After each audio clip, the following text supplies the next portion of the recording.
Hello बच्चों, ये video मैं दोबारा रिवाइज कर रहा हूँ। जो मेरी पहली वीडियो थी उसमें बच्चों की प्रॉब्लम के अकॉर्डिंग मैंने दोबारा से वीडियो बनाई है ताकि अच्छे से साफ आ सके। हम इस वीडियो में कक्षा 11 की प्रैक्टिकल का दोहरान कर रहे हैं ताकि हम कक्षा 12 की प्रैक्टिकल को आसानी से कवर कर सकें। तो ध्यान दीजिए, कक्षा 11 में हमने प्रैक्टिकल योग प्रमेय पढ़ी।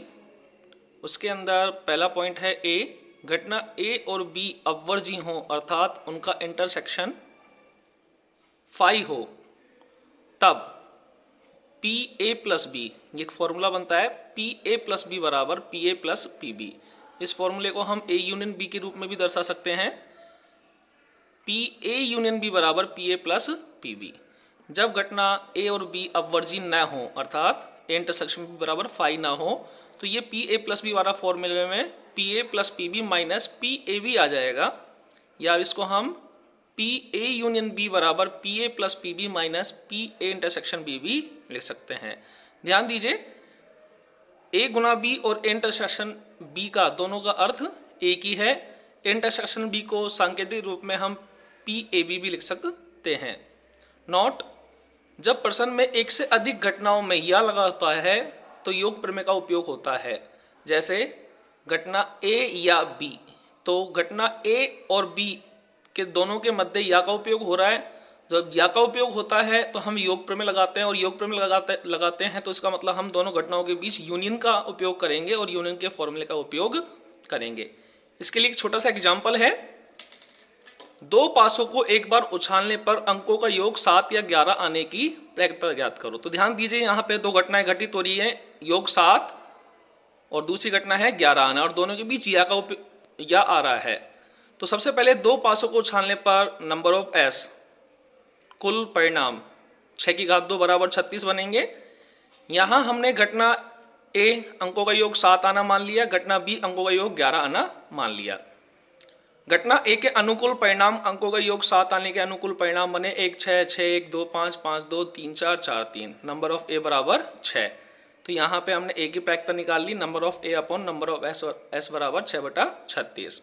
घटना बी का मतलब है अंकों का योग 11 आना। तो घटना बी के अनुकूल परिणाम 5 6 6 5, तो नंबर ऑफ बी बराबर 2, तो बी की प्रायिकता हो गई number of B upon number of S बराबर 2/36।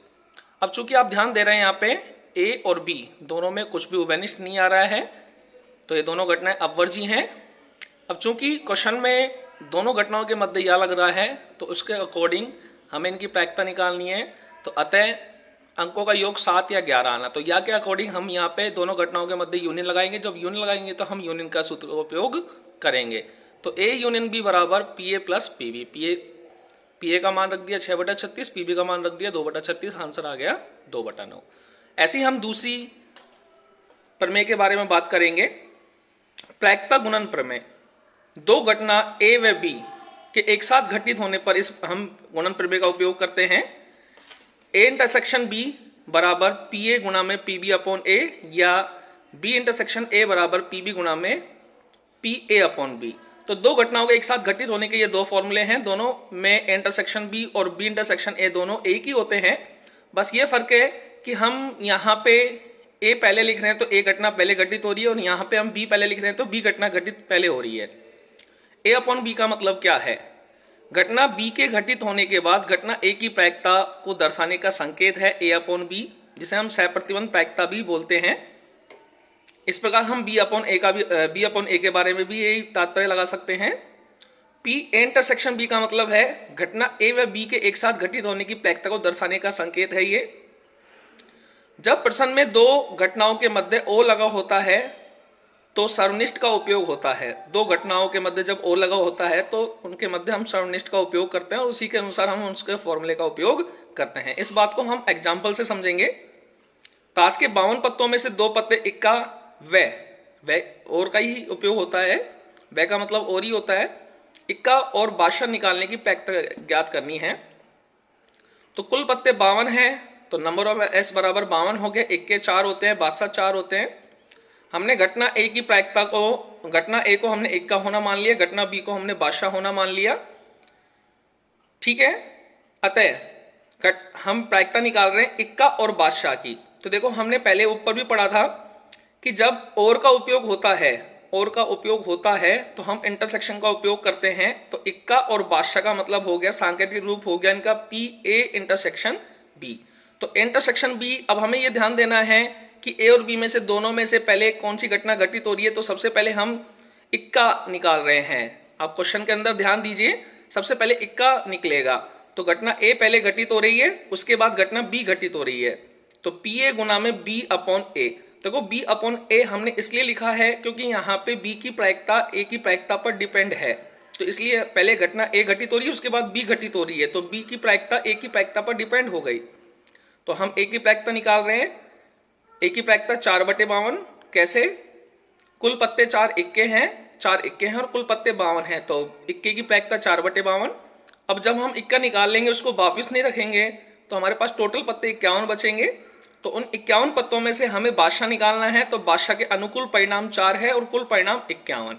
तो 4/51। ध्यान दीजिए, यहां पी ए गुना में पी बी अपॉन ए का उपयोग इसलिए हुआ है क्योंकि घटना ए पहले घटित होती है, उसके बाद घटना बी घटित होती है। तो इसलिए इस चीज का उपयोग हुआ है।